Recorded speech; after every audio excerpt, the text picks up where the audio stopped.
राजधानी दिल्ली में cyber fraud बड़ी तेजी से बढ़ रहा है। ऐसे में फ्रॉड कर रहे सरगनों से आखिर कैसे बचा जाए।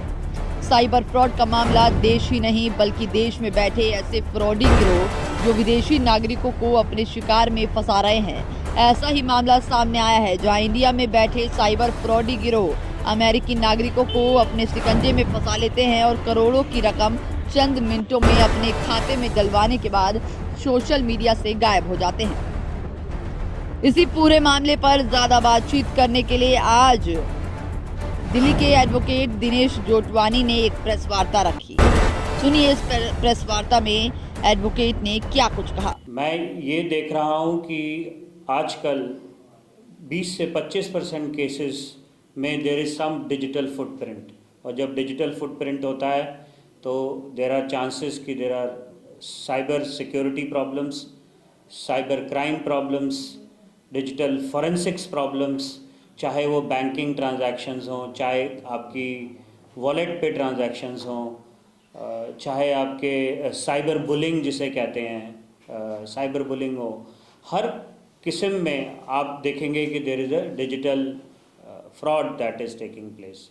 और इतने सारे केसेस आ रहे हैं तो हमारे जैसे लॉयर्स की स्पेशलाइजेशन या हमारे को टेक्नोलॉजिकली आना चाहिए कि एग्जैक्टली क्या why these crimes are taking place, और हमें लॉ इन्फोर्समेंट जिसे पुलिस है उनको भी असिस्ट करने में आसानी मिलती है। एक तो ये दूसरा एस्पेक्ट ये है कि ये काफ़ी सारे ये जो क्राइम है अब इंटरनेशनल लेवल पे हो रहे हैं, not only with in India कि इंडिया में ही किसी को आपने साइबर बुली की या साइबर ब्लैकमेल किया। बड़े सारे साइबर सेल्स खुल गए हैं इंडिया में, बट डोमेस्टिक फ्रॉड्स तो जो हो ही रहे हैं लेकिन इंटरनेशनल भी हो रहे हैं। जो हमारे पास बाहर से काफ़ी सारे केसेस आते हैं। रिसेंट एग्जांपल इज़ एक कपल जो यूएसए में रहते हैं, they are senior citizens in US, name is Antonio and his girlfriend also Lani. They were cheated by some boys here in Delhi, और they young boys 31-32 years, उन्होंने उनको phone किया वहाँ पे और बोला कि आपका कंप्यूटर कॉम्प्रोमाइज़ हो गया है, और कॉम्प्रोमाइज़ हो गया और आप उनका उन्होंने बल्कि उनका फ्रीज़ कर दिया कंप्यूटर, और उनको थोड़ा सा बताया कि आपका जो आपके बैंक के पासवर्ड्स कंप्यूटर में हैं और जो कि आजकल सभी रखते हैं, और वो जाके आपको अगले 2-3 दिन में या 4 दिन में हो सकता है आपके सारे पैसे निकल जाएं। तो आप ये पर्टिकुलर बैंक में आप डालिए पैसा, तो सेफ़ रहेगा। तो उन एजेड कपल में, और उस वक्त कोविड भी चल रहा था, तो उन्होंने काफ़ी सारा पैसा अराउंड $1 मिलियन उन्होंने ट्रांसफ़र किया इन पीरियड ऑफ 1 मंथ और सो। और उन्होंने ये बैंक था, थाईलैंड का बैंक था, और थाईलैंड से फिर पैसा इंडिया में भी आया इनके पास। हालांकि ये क्राइम एक केस ही है, लेकिन ऐसे बहुत सारे क्राइम्स हो रहे थे। और जब हम साइबर सिक्योरिटी पुलिस के पास गए तो उनका था कि पहले तो उन्होंने काफ़ी पेपर वर्क मंगवाया हमसे, पावर ऑफ अटॉर्नीज़, और ये हमने फुलफ़िल की। इन्वेस्टिगेशंस स्लो थी, इन्वेस्टिगेशंस में उनको प्रूफ नहीं मिल पा रहा था। हालांकि वो लोग सामने ही थे, उनके फ़ोन नंबर्स थे, मास्किंग थी फ़ोन्स की, लेकिन because there were some deliveries also made directly to their houses, तो पुलिस को अरेस्ट कर सकती थी। लेकिन anyway at that time the reaction was slow. हालांकि हम गए थे। एक और हम रूट करते हैं, बेसिकली हम we contact the law enforcement in that country. तो जैसे कहीं पे भी फ्रॉड हुआ, जिस भी कंट्री के सिटीज़न का हुआ, we approach the embassy and we tell them that look, this is a fraud that has happened to your citizen and it is because of India.